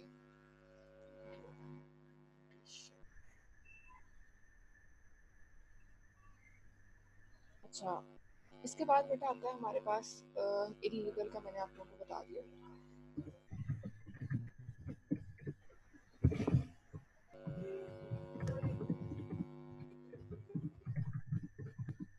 आप आप लोग अपनी साइड से जरा म्यूट करेंगे ताकि आवाजें आना बंद हो जाए प्लीज। अच्छा, उसके बाद जो हमारे पास आता है इंक्रीमेंट और डिक्रीमेंट। ठीक है, इंक्रीमेंट क्या करता है, एक का इंक्रीमेंट करता है, सिंगल ऑपरेंड ऑपरेशन इंस्ट्रक्शन होती है इसमें आप एक वैल्यू का इंक्रीमेंट होता है, डिक्रीमेंट एक वैल्यू का डिक्रीमेंट करता है। ठीक है, इसकी एग्जांपल भी गिवन है। अगर आप इंक्रीमेंट करते हो वर्ड 1 में, उसमें 2 सेव था तो बाद में क्या हो जाएगा 3 हो जाएगा। अगर आप डिक्रीमेंट करोगे तो वो 1 हो जाएगा। ठीक है बेटा, प्लीज आप अपनी साइड से ये चीजें म्यूट कर दें, मुझे शोर बहुत ज्यादा सुनाई दे रहा है। तो नेगेशन क्या करती है, नेगेशन किसी भी, ये भी सिंगल ऑपरेंड होती है, वो 2's कम्प्लीमेंट लेती है किसी भी चीज का। ठीक है, आप रजिस्टर लिखते हो जब, लेट्स से हम bx का ले रहे हैं, तो 2's कम्प्लीमेंट क्या होता है, 2's कम्प्लीमेंट पहले फर्स्ट कम्प्लीमेंट होता है, उसके बाद आप उसमें 1 ऐड करते हो, that is called the 2's complement. 2's complement भी बहुत यूजफुल होता है बाइनरी एडिशन और सब्ट्रैक्शन के लिए, वो भी आप लोग आगे पढ़ोगे। अच्छा, ये भी हम लोग स्किप करें क्योंकि ये हम लोग कमिंग लैब्स में करेंगे, हाई लेवल इंस्ट्रक्शन। तो ये कोड डाटा स्टैक, हाँ ये जो मैंने आप लोगों को मॉडल बताया था कि आप डिटरमिनाइट करते हो कि मेरे प्रोग्राम का साइज क्या होगा, स्मॉल भी रख सकते हो, मीडियम भी, लार्ज भी और ह्यूज भी, it's up to you. Normally हम लोग स्मॉल ही रखते हैं। तो ये सारी चीज़ें मैंने आप लोगों को बता दी हैं। तो अब हम लोग आते हैं टास्क की तरफ। ठीक है, तो फर्स्ट टास्क क्या था बेटा कि आप लोगों ने क्या करना था, टास्क नंबर 3 और 4 जिसमें बच्चों को मसला आ रहा था, इसमें मैंने आप लोगों को बताया था, वैसे लिखा भी हुआ है, आपने सिंपल इंस्ट्रक्शन को एग्जीक्यूट करना था सिंगल स्टेप में। ठीक है, तो उसके बाद इसका जो रिजल्ट आना था आपने वो आगे लिखना था। लेट्स से फर्स्ट इंस्ट्रक्शन थी मूव। अच्छा, मैं कॉपी पेस्ट कर रही हूँ, आप लोगों ने नहीं करना, आप लोगों ने खुद टाइप करके लिखना है। ठीक है, तो आप लोग इम्यूलेटर में काम कैसे करते हो, उसको रन कैसे करना है, आप लोग सिंपल यहाँ पे इम्यूलेट में जाओगे। अच्छा, स्क्रीन नजर आ रही है ना सबको? हेलो, हाँ जी आ रही है। अच्छा यस मैम। आप लोग बेटा इम्यूलेट करोगे इस कोड को। ठीक है, इम्यूलेट करने के बाद आपको 2 स्क्रीन नजर आएंगी। फर्स्ट वन जो आपकी अपनी स्क्रीन होती है जिसपे आपने कोड लिखा होता है, सेकंड ये वाली स्क्रीन होती है जिसमें आप लोगों को फ्लैग, स्टैक, स्क्रीन, सोर्स सब कुछ नजर आ रहा है। ये सबसे इंपॉर्टेंट होता है, दैट इज द रजिस्टर। ठीक है, AX, BX, CX and DX। ठीक है, आप एक्यूमुलेटर रजिस्टर और ये सारे रजिस्टर CS, IP, इसमें जो हमारा फिलहाल कंसर्न है वो फर्स्ट 4 रजिस्टर से है, जिसमें हम लोग इनपुट और आउटपुट के लिए यूज करते हैं एक्यूमुलेटर रजिस्टर AX को यूज करते हैं। आपने पढ़ा होगा कि हर रजिस्टर को हम फर्दर डिवाइड करते हैं in 2 parts, higher register and lower. Ma'am आवाज बहुत कम आ रही है। अभी भी कम आ रही है? अब सही है। अच्छा, फर्स्ट रजिस्टर एक्यूमुलेटर रजिस्टर होता है जो कि आप इनपुट और आउटपुट लेने के लिए यूज करते हो। Second is the base register जिसको हम BX से रिप्रेजेंट करते हैं, उसके भी हायर और लोअर पार्ट होते हैं। तो उसमें आप लोग क्या करते हो, उसको बेस रजिस्टर क्या करता है, होल्ड्स करता है एड्रेस ऑफ द डाटा, किसी भी एड्रेस को इसमें सेव कर सकते हो। फर्स्ट 4 हमारे लिए ज्यादा इंपॉर्टेंट है। ठीक है, third one is the counter register जो कि हम लूप, जैसे आपने दूसरी लैंग्वेज में लूप पढ़े हैं, इसमें लूप के लिए आप रजिस्टर यूज करते हो, counter register. Fourth one is the data register. जब भी आपने कोई डाटा होल्ड करवाना होता है तो वो डाटा रजिस्टर में होल्ड करवाते हो। अगर आपने कोई डाटा स्क्रीन पे प्रिंट करवाना है तो आप लोग पहले डाटा किस में सेव करवाओगे, DX में सेव करवाओगे। ठीक है, उसके बाद आपका आता है कोड सेगमेंट, CS को बोला हुआ है। तो वो जो आपका कोड सेगमेंट का पार्ट था उसके एड्रेस को होल्ड करता है। DS जो होता है वो आपके डाटा सेगमेंट के एड्रेस को होल्ड करता है। स्टैक सेगमेंट जो होता है स्टैक के एड्रेस को होल्ड करता है। इसके बाद एक्स्ट्रा सेगमेंट आ जाते हैं, ES जो लास्ट पे है तो वो एक्स्ट्रा सेगमेंट के एड्रेस को होल्ड करता है। Stack pointer, top of the stack को, ये सारी चीजें मैं आपको एक्सप्लेन बाद में करती रहूंगी, लेकिन फर्स्ट 4 की किसी को समझ नहीं है तो मुझे बताएं। AX it's called the accumulator. ठीक है, BX is called the base register, CX is called the counter register, DX is called the data register. Accumulator को हम इनपुट और आउटपुट लेने के लिए यूज करते हैं। ठीक है, BS को हम करते हैं डाटा को होल्ड करवाने के लिए, एड्रेस को होल्ड करवाने के लिए। CX को हम काउंटिंग के लिए यूज करते हैं। ठीक है, लूप वगैरह यूज करने के लिए। और DX को हम डाटा होल्ड करवाने के लिए। जब भी आपने कोई चीज कंसोल पे डिस्प्ले करवानी है उसको पहले DX में सेव करवाओगे, वहां से आप रूटीन सर्विस मैसेज पास करोगे AX को, उसके बाद आप उसको स्क्रीन में डिस्प्ले करवाओगे। अच्छा, तो सिंगल स्टेप का मतलब क्या है कि अगर सारी इंस्ट्रक्शन इकट्ठी लिख ली है ना आप लोगों ने, लेट्स से कि ये वाली इंस्ट्रक्शन थी सारी इकट्ठी आपने कॉपी पेस्ट कर ली है या टाइप कर ली है, तो उनको सिंगल स्टेप कर करके रन करो। ठीक है, सिंगल स्टेप से क्या होगा, वो हर स्टेप पे आप लोगों को बताएगा कि अच्छा इस स्टेप पे क्या हो रहा है, तो इसके अगेंस्ट ये सारी आपको वैल्यूज पे डिस्प्ले होंगी। उसकी जो एग्जैक्ट आज की वैल्यू आती है वो डिस्प्ले होगी। यहाँ पे आप लोगों को ये सारी मेमोरी लोकेशन कहलाती है। ठीक है, उसकी मेमोरी लोकेशन, उसके अगेंस्ट क्या आज की टेबल में उसकी आ रही है, वो ये सारी चीजें मैटर करती हैं। लेकिन आप लोगों ने फर्स्ट तक इन रजिस्टर्स पे फोकस करना है। ठीक है, तो अगर ये इंस्ट्रक्शन थी, अब हम इसको रन करते हैं तो इसका क्या मतलब हुआ है कि 42 हेक्सा वैल्यू होगी जो इसमें सेव हुई होगी। ठीक है। तो इसमें सिंपल आप लोगों ने क्या करना है, ax में जो वैल्यू आई है उसको यहाँ पे आपने राइट डाउन करना है। ठीक है, ax में हमारे पास क्या है 0042। ठीक है, इसके लोअर पार्ट में ये और हायर पार्ट में ये। समझ आई है इसकी किसी को कि नहीं? क्लास इसमें किसी को मसला तो नहीं? यस मैम आ गई है। ठीक है, और रजिस्टर में हमेशा हेक्सा वैल्यू सेव होती है जाके, तो ये 2 की जो भी उसकी आस्की में हेक्सा बनती है उसको प्रोवाइड करके डिस्प्ले करवाएगा। इसी तरह second instruction, third, fourth, fifth and ये सारी आपने रन करनी है। ठीक है, इसी तरह बेटा सेकंड टास्क पे आ जाओ। No execute the following instruction single step. ठीक है, अगर सारी टाइप कर ली है तो उसको सिंगल स्टेप करके रन करना है आपने। सिंगल स्टेप कैसे करना है वो मैंने आप लोगों को बता दिया है। Observe the change in the content of destination operand. ठीक है, डेस्टिनेशन क्या है, एल है, तो सिर्फ एल की वैल्यू लिखनी है यहाँ पे। ठीक है, मैं एक इंस्ट्रक्शन आप लोगों को रन करके दिखाती हूँ। आप लोगों ने बिल्कुल भी कॉपी पेस्ट नहीं करना, कुछ से इंस्ट्रक्शन लिखनी है ताकि स्टार्ट में आप लोगों को आइडिया हो। जो इन बेसिक्स को समझ लेगा उसको आगे ज़रा भी मसला नहीं आएगा। अच्छा, इसको अगर आप रन करते हो तो अब देखो एल में क्या है 80। ठीक है, तो आपने इसको क्या करना है, सिर्फ एल की वैल्यू लिखनी है, क्योंकि टास्क में क्या गिवन है, that you have to write the result of destination operand. ठीक है, तो एल में क्या था 80, तो आप उसको स्पेसिफाई कर दोगे यहाँ पे। ठीक है, इसी तरह इसमें ax में क्या आएगा, ax में क्या आएगा, bx में मूव करके क्या आएगा, as में मूव करके क्या आएगा। अच्छा, इसमें ना कुछ वैल्यूज गलत आ रही है। मैंने आपको बताया कि रजिस्टर्स में हेक्सा की फॉर्म में सेव होती है ना, तो अब इस बाइनरी को हेक्सा में कन्वर्ट करोगे तो एग्जैक्ट वो वैल्यू नहीं आएगी जो बनती है। ये आप लोगों ने चेंजिंग ऑब्जर्व करनी है। क्यों नहीं आएगी, क्योंकि ax के लिए ये एग्जैक्ट वैल्यू आपको ax में डिस्प्ले होगी, ah में इसकी मेमोरी लोकेशन कम पड़ी है। ठीक है, इस तरह के जो एरर्स आएंगे वो, जैसे इसमें क्या एरर आएगा, इसमें भी एरर आएगा। आपने उस एरर को पढ़ना है, क्योंकि आपने थ्योरी में भी पढ़ा होगा, तो आपने उस एरर को स्पेसिफाई करना है। लेट्स से ये एरर आता है कि प्रीफिक्स यूज करो हेक्सा के लिए 0, तो हमें अंडरस्टूड है कि जब भी हेक्सा की वैल्यू पास करनी है हमने उसके लिए प्रीफिक्स 0 यूज करना है। ठीक है, जैसे इसको पास किया, इसके साथ भी प्रीफिक्स 0 यूज नहीं किया हुआ, तो आपने उस एरर को यहाँ पे लिखना है कि ये एरर था, और उसको एक्यूरेट करके उसकी एक्यूरेट फॉर्म भी लिखनी है। अच्छा, इन दोनों टास्क में किसी बच्चे को कोई मसला हो तो प्लीज मुझे बताएं। ये सिंगल ऐसे ही आप लोगों ने रन करके लिखनी है, 5 से 10 मिनट का काम है और कुछ भी नहीं। मैम जिन लोगों ने ये पहले किए हुए तो वो दोबारा हाँ, करेंगे? वो सिर्फ सबमिट करवा देंगे। ठीक है, वो उसी फाइल को दोबारा अभी सबमिट करवा देंगे ताकि मैं मार्क कर लूँ उनको मैम कोई। ये वाली फाइल करके मैम मैंने सीआर को दी थी। हाँ, तो लेकिन अब आप गूगल क्लासरूम पे मैं दोनों दोबारा अपलोड करूंगी, आप दोनों दोबारा सबमिट करवा देना, कोई इशू नहीं है इसमें। ठीक है, अगर किया हुआ तो उसी को दोबारा करवा देना। चलो मैम ठीक। अच्छा, for each of the following assembly language instruction what will be the possible register value in hexa. ठीक है, क्योंकि रजिस्टर में हमेशा वैल्यू किस फॉर्म में सेव होती है, हेक्सा में होती है। Assume all statement are being execute in sequence and initial are register content 0।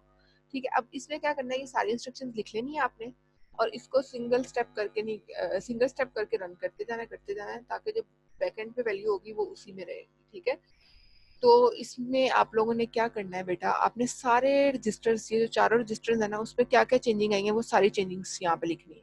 ठीक है, लेट्स से फर्स्ट इंस्ट्रक्शन मैंने रन की है,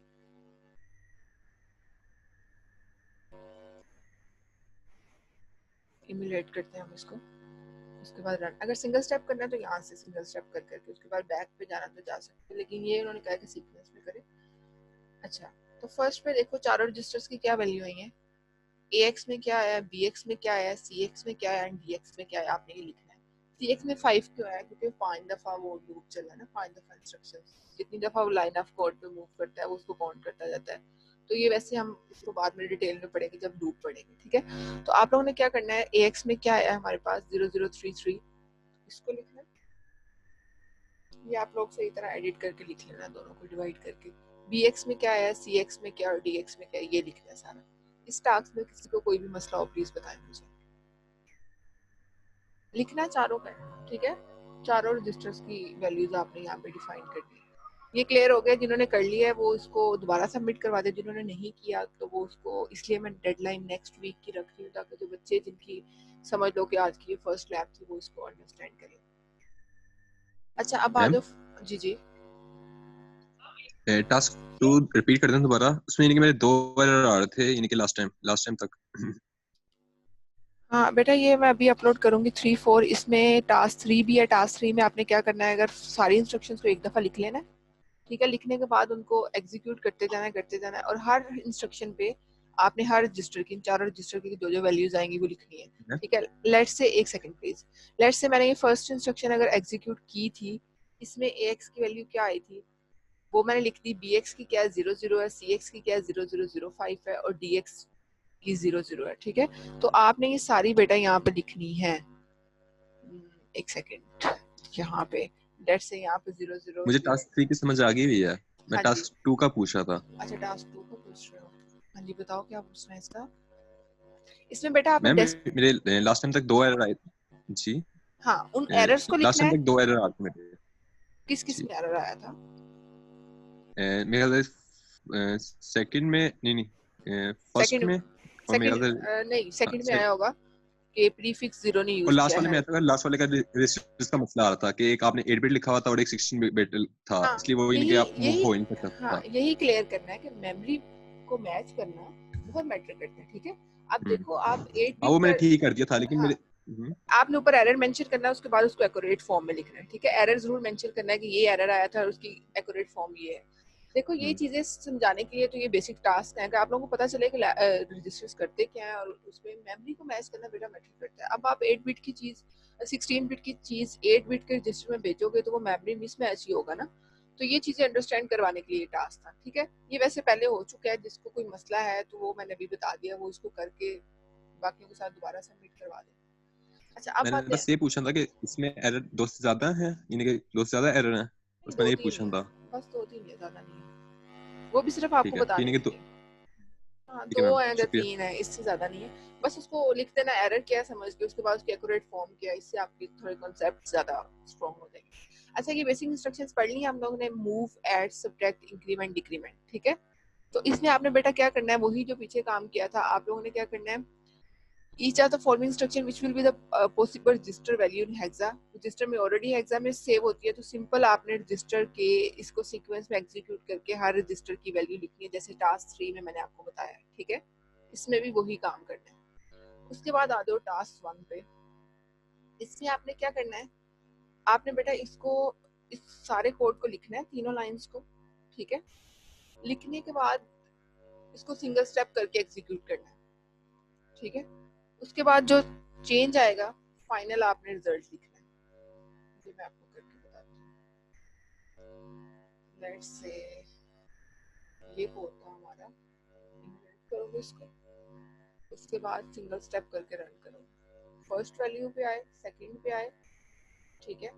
पहले उसने क्या किया, ए एक्स में जो वैल्यू हमने मूव करवाई थी उसको ए एक्स में लिख लिया, बी एक्स में जो करवाई थी उसको बी एक्स में लिख लिया, क्योंकि ये ऑलरेडी हेक्सा में थी, इसमें जरा चेंज नहीं हुआ, लोअर पार्ट में दोनों वैल्यू सेव होगी और हायर पार्ट में, ठीक है। अगर ये बाइनरी में या डेसिमल में होती तो वो उसको कन्वर्ट करके हेक्सा में रजिस्टर में सेव करती, ठीक है। अब थर्ड पे आ जाओ कि दोनों को ऐड कर दो, तो उनका रिजल्ट भी किसमें सेव होगा, हेक्सा फॉर्म में, और कहाँ पे जाके सेव होगा, ए एक्स में, जो कि हमारा डेस्टिनेशन रजिस्टर होगा। तो आप इसको सिंगल स्टेप करके रन करोगे तो फाइनल रिजल्ट जो AX में आएगा, ये जो ब्लू है, आपने वो वाला लिखना है, ठीक है। समझ आ गया इसकी? हेलो मैम, ये 4D12 क्या है? बेटा, ये कोई भी हेक्सा वैल्यू है, नंबर सिस्टम पढ़े? जी जी। ये बेटा कोई भी हेक्सा वैल्यू है, सेकंड भी कोई हेक्सा वैल्यू है, ठीक है। सिंगल स्टेप करोगे तो वो फर्स्ट हेक्सा वैल्यू को क्या कर रहा है, AX में मूव करवा रहा है। मैंने बताया कि रजिस्टर में हेक्स की फॉर्म में वैल्यू सेव होती है ना, तो ये ऑलरेडी हेक्सा फॉर्म में थी, तो उसने उसको लोअर और हाई पार्ट में डिवाइड करके 8 बिट को सेव कर दिया, ठीक है। 4 बिट का 4 बिट का D, 8 का 1 में चला गया, और 1 12 4 4 का 1 में चला गया, ठीक है। क्योंकि ये ऑलरेडी हेक्सा में थी तो उसमें चेंजिंग नहीं है। अगर आप डेसिमल में यहाँ पे वैल्यू पास करते तो वो उसको कन्वर्ट करके हेक्सा में यहाँ पे सेव करता है रजिस्टर में, ठीक है। उसके बाद सिंगल स्टेप करो तो BX में जो वैल्यू होगी उसको मूव करवा देगा, ये जो वैल्यू होगी 1321 हेक्सा, इसको BX में मूव करवा देगा। तो देखो BX रजिस्टर में क्या आ गया, 1321, ठीक है। तो अगर आप लोग वैल्यू को कम पास करते हो तो बाय डिफॉल्ट लोअर पार्ट में सेव होती है। अगर आपने सिर्फ AX में 2 मूव करवाते तो वो इसके AL में जाके सेव होता है, ठीक है। तो अगर ये 8 बिट 16 बिट का है तो उसको आप उस लिहाज से AX रजिस्टर यूज करोगे। उसके बाद आप इसको दोबारा सिंगल स्टेप करो तो दोनों का रिजल्ट ऐड होकर किसमें सेव होगा, जाके AX में, ठीक है, जो कि हमारा डेस्टिनेशन रजिस्टर है। तो आपने क्या करना है, इस टास्क में AX का जो आंसर आएगा दोनों को ऐड करने के बाद वो यहाँ पे रिजल्ट लिखना है, ठीक है, समझ आ गई इसकी। अच्छा, उसके बाद देखो अब इसी तरह सब्ट्रैक्शन का, ये भी दो hexa value, first hexa value को पास किया AX में, सेकंड को BX में, और दोनों को क्या कर दिया, सब्ट्रैक्ट कर दिया, और रिजल्ट किस में सेव होगा, AX में जाके, उसमें आपने AX का रिजल्ट लिखना है। थर्ड में देखो ये डेसिमल वैल्यू है और ये हेक्सा वैल्यू। अब इस डेसिमल वैल्यू को वो पहले कन्वर्ट करेगा इन हेक्सा वैल्यू, ठीक है। तो इसका क्या होगा कि दोनों को देखो लोअर पार्ट दोनों ऐड हो रहे हैं, ये नहीं किया कि AX में जाके सेव करवा दो BH को, तो वो मेमोरी मिसमैच हो जाता है। और ये वैल्यूज बिल्कुल कम थी, इसलिए उन्होंने उसको क्या किया है कि AL में सेव करवा दिया, क्योंकि बड़ी वैल्यू होती है तो फिर हम उसको AX में सेव करवाते हैं। इसी तरह ये दोनों है, आपने सिर्फ फाइनल रिजल्ट लिखना है कि फाइनल रिजल्ट क्या आ रहा है। ये सारी इंस्ट्रक्शन इस तरह सिंगल स्टेप करके एग्जीक्यूट करना है और हर एक का यहाँ पे फाइनल रिजल्ट लिखना है, ठीक है। लेट्स से अगर ये C वाला है, इसको हम करते हैं अगर एग्जीक्यूट, तो मैं दोबारा बता रही हूँ, आप लोगों को कॉपी पेस्ट नहीं करना, आप लोगों को जरा प्रैक्टिस नहीं होगी। अच्छा, इसको आप लोग सिंगल स्टेप कर करके रन करोगे। सिंगल स्टेप इसलिए कि आप लोग चेंजिंग देख सको ना। देखो उसने हेक्सा वैल्यू 25 को अगर आपने देखना है ना हेक्सा वैल्यू, तो यहाँ पे कैलकुलेटर भी खुल जाता है, ठीक है। डेसिमल में 25 दो यहाँ पे, तो उसकी हेक्सा वैल्यू क्या बनती है वो भी आपको इस कैलकुलेटर में पता चल जाएगी, ठीक है। तो ये आप कैलकुलेटर भी यूज करके चेंजिंग ऑब्जर्व कर सकते हो। अच्छा, उसके बाद BX में ऑलरेडी हेक्सा में था, तो उसको सिंगल स्टेप करो, उसको 1C ही रखेगा, ठीक है। उसके बाद हमने दोनों का क्या करना है, ऐड करना है, उसको सिंगल स्टेप करो, ऐड करके रिजल्ट हमें किस में सेव करवाना है, AL में, तो AL में जाके 35 सेव हो जाएगा, ठीक है। तो आपने क्या लिखना है, AX का जो रिजल्ट आया 0035 वो आपने यहाँ पे लिखना है। अच्छा, ये टास्क हो गया, इसकी समझ आ गई। इस टास्क में तो किसी को मसला नहीं है ना, ये आप लोगों ने करना है और जो मैं डेडलाइन दूंगी तो उस तक सबमिट भी करवाना है। अच्छा, अब इसको पढ़ो, कॉपी वैल्यू 000100B मतलब binary into lower byte of AX, ठीक है। इसका क्या मतलब है, मूव करवाना है इस वैल्यू को लोअर बाइट मतलब AL में इस वैल्यू को मूव करवाना है। And value -5 in the higher byte of BX मतलब मूव करवाना है -5 को BH में, ठीक है। हर रजिस्टर को हम किस में डिवाइड करते हैं, दो पार्ट में, AL में और AH में। तो किसी एक को स्पेसिफिकली यूज करना हो तो उसको AL या BL करके भी आप लिख सकते हो, इस तरह मैं आपको बता दूं। जैसे ये AL 25 लिखा होगा, तो आप इसको सिमुलेट करो, रन करो, तो वो AL मतलब लोअर पार्ट में जाकर वैल्यू सेव हो जाएगी, ठीक है। अच्छा, increment the content of CX by 1, CX में कोई भी वैल्यू रख दो अपने पास से, उसको इंक्रीमेंट CX लिख देना, तो उसमें 1 का इंक्रीमेंट हो जाएगा, ठीक है। ये भी कोई आधे घंटे का भी काम नहीं है। इसकी समझ आ गई है सबको क्लास? हेलो मैम, ये थर्ड वाले की समझ नहीं आई, रिपीट करते हुए मैं कर देती हूँ, 1 मिनट। अच्छा, थर्ड वाले में बेटा आपने बोला क्या करना है,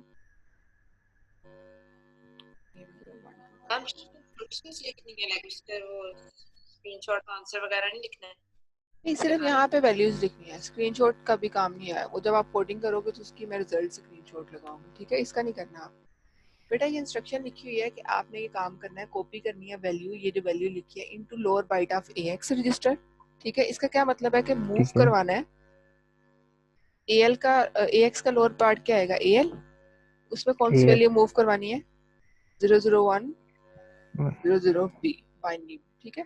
इसी तरह -5 को BX के हायर पार्ट में मूव करवाना है। समझ आ गई इसकी?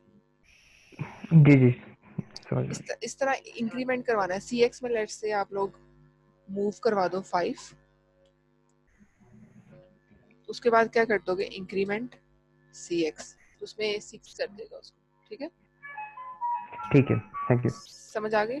अच्छा, जी मैम। अब और भी बेसिक्स काम था, इसके लिए मैं पूरा वीक दूंगी आप लोगों को। ये जो छोटे छोटे टास्क हैं आप लोग नेक्स्ट लैब स्टार्ट होने से पहले सबमिट करवा सकते हो।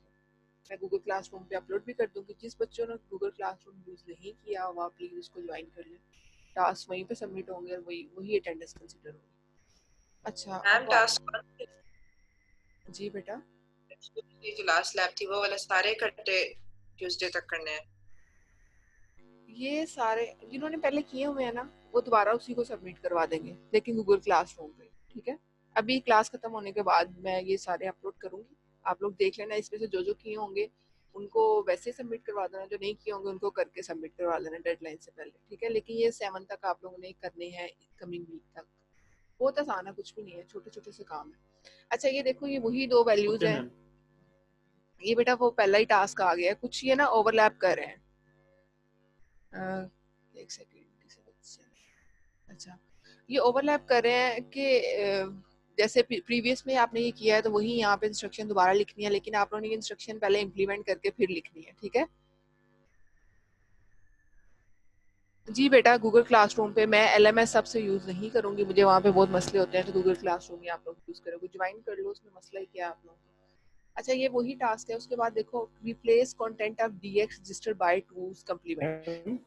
जी जी मैम, जो टूल्स कॉम्प्लीमेंट है वो नेगेशन से NAG वाली इंस्ट्रक्शन से हम करते हैं ना मैम?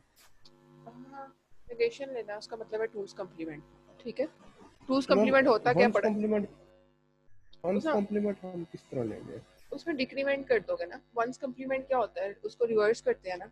टूस कम्प्लीमेंट क्या होता है, उसको रिवर्स करके, मतलब 0 को 1 और 1 को 0 करके उसमें 1 ऐड करते हैं, तो टूस कम्प्लीमेंट बनता है। तो आप उसमें 1 डिक्रीज कर दो। मल्टीपल वेज हो सकते हैं काम करने के। तो लेकिन जो टूस ओके कम्प्लीमेंट के मैम। लिए आप लोग नेगेशन यूज करोगे, इससे पहले DX में कोई भी डमी वैल्यू रखवा देना, ठीक है। Let's say 9 okay ma'am. रखवा देना। तो फिर उसका जो टूल्स कम्प्लीमेंट होगा उसको बाइनरी में कन्वर्ट करके इम्प्लीमेंट करके देखना। जो ये 7 तक लैब्स को अच्छी तरह अंडरस्टैंड करके कर लेगा ना, उसको आगे जरा भी मसला नहीं होगा। बेसिक स्ट्रॉन्ग हो जाएंगी ना आप लोगों की। तो बेटा ये आप लोगों ने कोई भी वैल्यू DX में पहले सेव करवानी है, उसको उसकी बाइनरी लिखना, मतलब अगर यहाँ पे टूल्स कम्प्लीमेंट जो है उसको मैच भी करना है, ठीक है।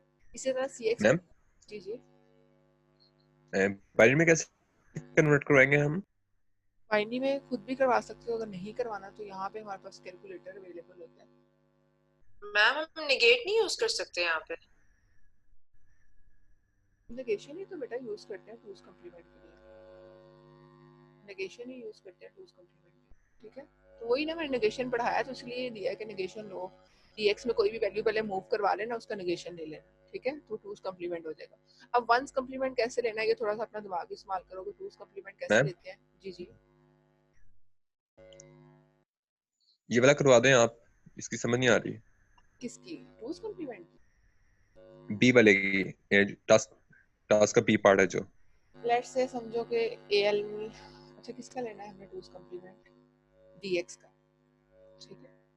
तो मैं DX में मूव करवा देती हूँ 5, ठीक है। इसको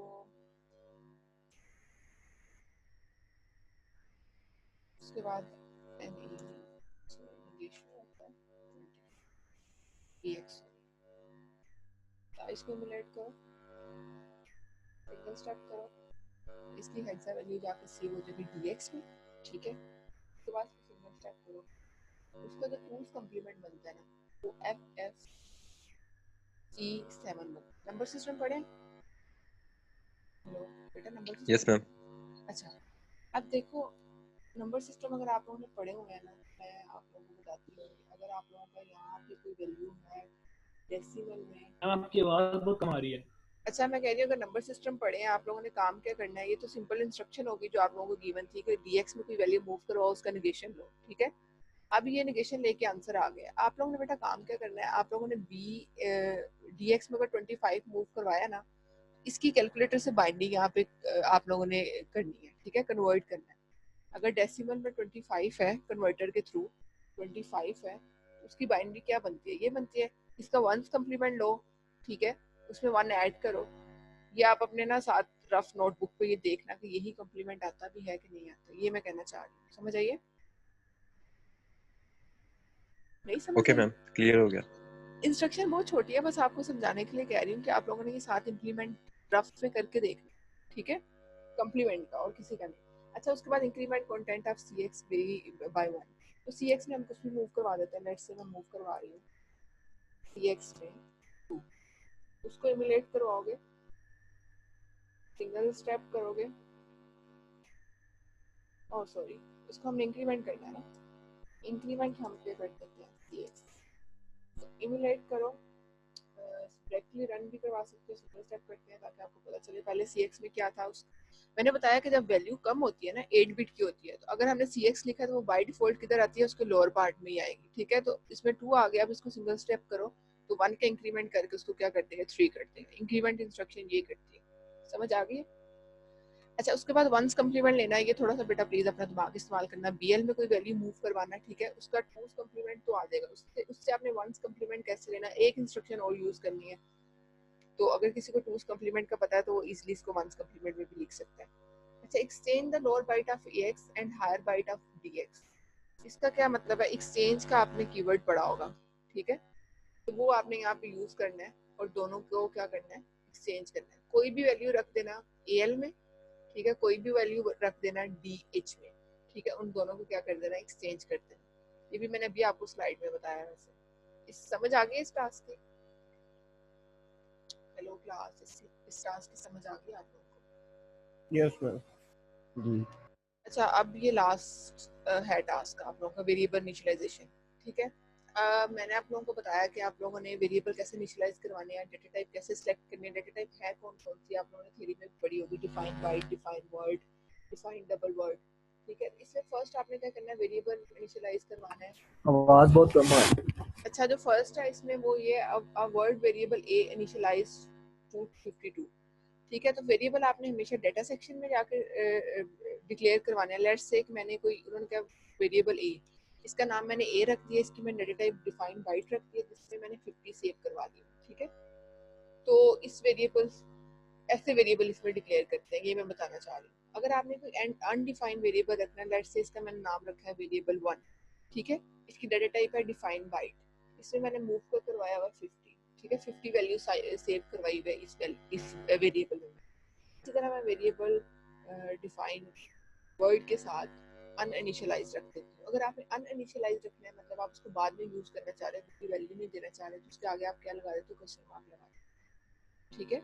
इसी तरह अगर आपने अरे इनिशियलाइज करवानी है, ये वेरिएबल्स के नाम, ये उनकी टाइप है और ये आगे वैल्यूज है। वेरिएबल इनिशियलाइजेशन करवाना कुछ भी मुश्किल नहीं है।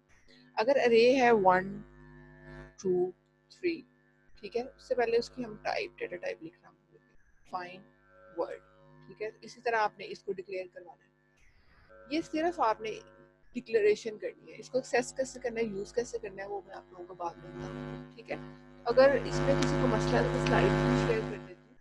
तो स्ट्रिंग को जब भी इनिशियलाइज करवाना है आपने बेटा, इसमें फर्स्ट में क्या करना है, वर्ड वेरिएबल A, वेरिएबल का नाम क्या होना है A, इनिशियलाइज उसमें क्या करवाना है 52, डेटा टाइप कौन सी सिलेक्ट करनी है वो आप लोगों की अपनी मर्जी है। सेकंड में वेरिएबल का नाम वर्ड 1 है, उसको अनइनिशियलाइज रखना है, जैसे मैंने यहाँ पे अनइनिशियलाइज रखा है, लेकिन फिर यहाँ पे आपने इसको क्या करना है, वर्ड 1, ठीक है। ये आपने इनिशियलाइज करके यहाँ पे, सॉरी इसमें लिखना था, आपने सिंपल इसके आगे पेस्ट करते जाना। सिर्फ वेरिएबल डिक्लेरेशन समझाना चाह रही हूँ। अच्छा, बाइट वेरिएबल, अब बाइट, अच्छा अब वर्ड वेरिएबल मतलब उसकी डेटा टाइप डिफाइन है कि आपने डिफाइन वर्ड करना है, वर्ड का वेरिएबल डिक्लेयर करवाना है, ठीक है। इसमें भी डिफाइन वर्ड करना है, डिफाइन बाइट भी करना है आपने, इसमें भी बाइट वेरिएबल C1, ठीक है, एक बाइट वेरिएबल डिक्लेयर करवाना है जिसका नाम क्या है C1, उसको भी अनइनिशियलाइज रखना है। अब word variable, define word W2 initialize 65536, ठीक है, ये मैं आपको करके बताती हूँ। उसने कहा है कि जी बेटा जिशान, आई थिंक जी बेटा आप कुछ पूछना चाह रहे हैं? हेलो, किस बच्चे ने हाथ खड़ा किया था, किसी को मसला तो पूछ सकते हो आप लोग। टास्क 2 में बी पार्ट फिर से समझाया अनइनिशियलाइज्ड वाला। अच्छा नहीं बेटा, समझ आई। इसमें मैं बताती हूँ। अच्छा, इसमें उसने कहा है कि आपने क्या करना है, वर्ड वेरिएबल W1 अनइनिशियलाइज, ठीक है। तो मैंने आपको बताया अगर आपने कोई वेरिएबल अनइनिशियलाइज रखना है कि मैं उसको बाद में यूज करूँ, आप उसके आगे क्वेश्चन मार्क लगा देते हो बस। उसमें कहा कि डेटा टाइप उसकी क्या रखनी है, डिफाइन, आपने क्या करना है, वर्ड वेरिएबल, ठीक है, जिसका नाम क्या है W1। तो आप क्या करोगे, W1 डिफाइन वर्ड, इसकी डेटा टाइप आएगी और उसको अनइनिशियलाइज करने के लिए क्वेश्चन मार्क लगाना, बस कुछ भी नहीं। अच्छा, थर्ड वन क्या, बाइट वेरिएबल है, फोर्थ वन भी अनइनिशियलाइज है। अच्छा, इसके बाद आपने वर्ड टू अनइनिशियलाइज वर्ड वेरिएबल, ये भी मैं आपको करवाती हूँ। ई देखो, वर्ड वेरिएबल उसका नाम क्या है, W वर्ड टू, ठीक है। डिफाइन वर्ड उसकी डेटा टाइप आएगी, उसमें वैल्यूज कुछ भी जो भी उसने बोली है वो सेव करवाना है। अच्छा, उसके बाद वर्ड अरे कैसे इनिशियलाइज करवाने हैं? फर्स्ट 5 पोस्ट इंटीजर की आपने वर्ड अरे लेनी है, डिफाइन वर्ड, उसका नाम क्या होगा? अरे 1, उसमें फर्स्ट 5 इंटीजर सेव करवा देंगे। ऐसे अरे 1 डिफाइन वर्ड 1 2 3 4 6, ठीक है। अच्छा, उसके बाद क्या है? अब ये भी स्लाइड्स में गिवन है, मैं शेयर कर देती हूँ। सिंपल इसको कांस्टेंट को मैंने बताया था कि अगर डिक्लेयर करवाना उसके ई क्यू यूज करते हो तो वो आप कीवर्ड लिखोगे। अगर आपने कोई स्ट्रिंग डिस्प्ले करवानी है या मैसेज डिस्प्ले करवाना है तो उसको सिंपल लिख के उसके बाद स्ट्रिंग टर्मिनेटर लगा दें। अच्छा, इस टास्क में जिसका कोई मसला तो नहीं है ना? अब मैं इसको बंद कर दूँ, ये मैं अभी इसके बाद शेयर कर दूँगा गूगल क्लासरूम में, और स्लाइड्स अगर चाहिए तो मैं वो भी शेयर कर देती हूँ। तो सारी डेटा टाइप सब कुछ, अगर किसी को भी मसला है तो वो सिर्फ एक दफ़ा पढ़ के तो करेगा तो नहीं होगा। किसी को कोई इशू है इन टास्क में? वेरिएबल कैसे डिक्लेयर करवाते हैं, रजिस्टर्स क्या होते हैं, और ये बेसिक इंस्ट्रक्शंस कैसे काम करती हैं? No ma'am. ठीक है, तो मैं अब क्लास एंड कर रही हूँ। अगर आप लोगों को कोई क्वेश्चन हुआ तो मुझसे कमिंग क्लास में आते ही पूछ लेना। और ये टास्क सिर्फ इस टास्क मैम ये जो स्लाइड है ना मैम, ये वाली स्लाइड भी अपलोड कर दीजिएगा। मैं कर देती हूँ, कोई और इशू तो नहीं है? क्लास में कोई और इशू तो नहीं है? अच्छा, दोबारा सुन लें, ये सारे टास्क आप लोगों ने जिन्होंने पहले किए हुए हैं वो उसको वैसे ही अपलोड कर देंगे, और जिन्होंने नहीं किए हुए वो इसको बाद में करके कमिंग वीक तक मैं इसकी डेडलाइन रखती हूँ। सिर्फ इन टास्क में अक्सर बच्चों को इशू था, उन्होंने स्टार्ट की लैब नहीं दी हुई। मैम कौन कौन सी लैब नंबर सॉल्व करनी है हमने? बेटा लैब नंबर कौन सी सॉल्व करनी है? एक फाइल होगी 3-4 के नाम से, सेकंड होगी 5-6 के नाम से, और फिर होगी 6-7 के नाम से। तो ये तीनों मैंने एक्सप्लेन कर दिया आपको, ठीक है? ठीक है। और ये तीनों की डेडलाइन होगी कमिंग वीक ठीक है तक, मैम। ट्यूसडे तक। स्लाइड्स में मैं कर देती हूँ, और किसी को कोई इशू है तो अभी पूछ लो मेरे से। एनीवन क्लास, किसी को कोई इशू है? जी बेटा, क्लासरूम की जिस बच्चे को नहीं पता, ये V3 है ना सेक्शन V3 बेटा, ये देखो क्लासरूम की नोट डाउन कर लो प्लीज जल्दी। जी मैम V3 है। शो हो रही है सबको ये की? अच्छा, जिनको कोई एरर आए तो अपने UMT वाले जी अकाउंट मैम। से UMT वाले अकाउंट से इसको ज्वाइन नहीं करना, कोई भी और जीमेल का अकाउंट यूज करके इसको ज्वाइन करना, क्योंकि ये मैंने अभी अपने ऑफिशियल अकाउंट से नहीं बनाया, तो आप लोग ऑफिशियल से इसको ज्वाइन भी नहीं कर सकते। तो एरर नहीं आएगा, मैं भी अपलोड कर रही हूँ, इसको कर लेना टाइमली, ठीक है? और किसी को कोई इशू तो नहीं है क्लास? और किसी को कोई इशू तो नहीं है इसमें? No ma'am. तो मैं क्लास एंड कर रही हूँ, ठीक है? थैंक यू सो मच, ठीक अल्लाह है। हाफिज। और ये स्लाइड्स पढ़ लेना और ये सारे टास्क कर लेना। Okay ma'am. ओके, अल्लाह हाफिज क्लास। जी जी मैम, ये रिकॉर्डेड लेक्चर अपलोड कर देना। चले, मैं ट्राई करती हूँ, अगर तो काफी बड़ा ना होगा तो अपलोड कर दूँगी, ठीक है? ओके, अल्लाह ये हाफिज। मैम सारा कुछ ही अपलोड कर दें। अच्छा बेटा, अल्लाह हाफिज। ओके मैम, अल्लाह हाफिज।